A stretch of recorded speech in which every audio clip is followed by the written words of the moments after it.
चाहिँ बिग्रेको चाहिँ 1 हप्ता जति भयो। बिचमा चाहिँ अलिकति यसलाई चाहिँ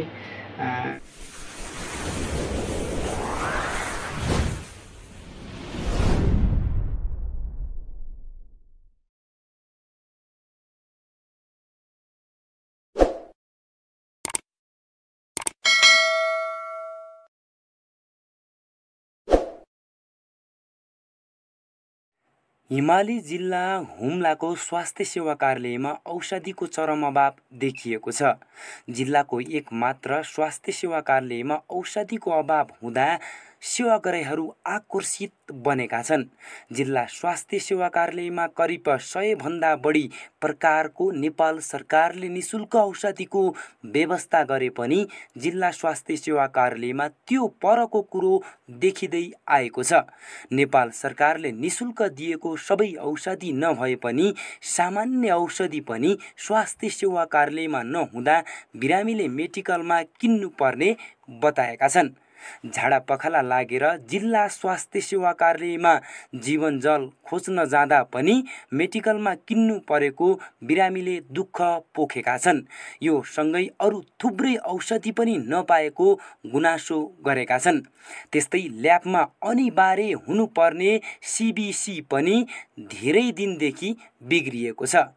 यसै सम्बन्धी सीबीसी किन बिग्रियो, कहिले बन्छ भन्ने कुरा हामीले स्वास्थ्य सेवा कार्यालय ल्याबमा कार्यरत बलिराज भण्डारीसँग गरिएको कुराकानी।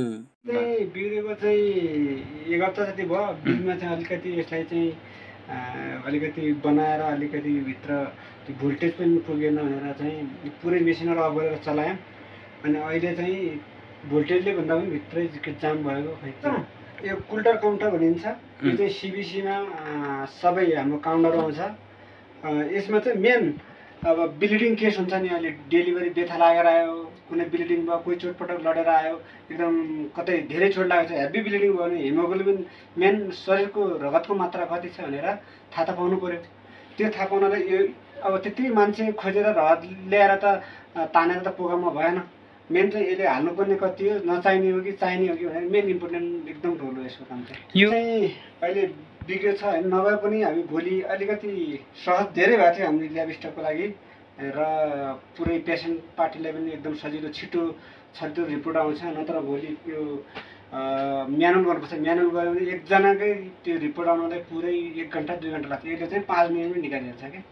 त्यही भएर चाहिँ यसलाई बनाउने चाहिँ बायोमेडिकलहरू इन्जिनियर ल्यायो भने चाहिँ यसको समाधान उपाय नै यही हो। हामीहरू ल्याबको बारेमा हामीलाई थाहा हुन्छ, यसको मेसिनरी चिजमा हामीलाई केही थाहा हुँदैन यसको क्या।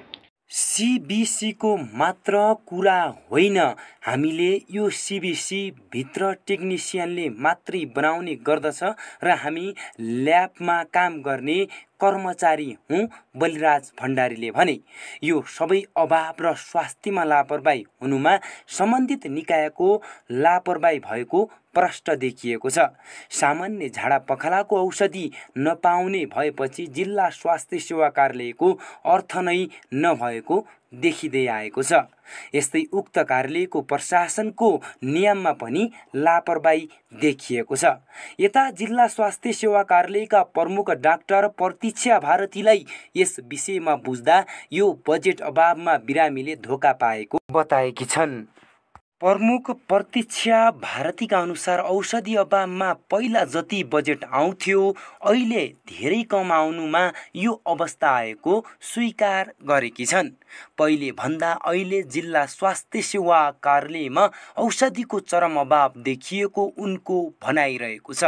बजेट कम, त्यसैमा औषधि खरिद गरेर ढुवानी गर्न समस्या भएका कारण सबै समस्या उत्पादन भएको उनले बताएकी छन्।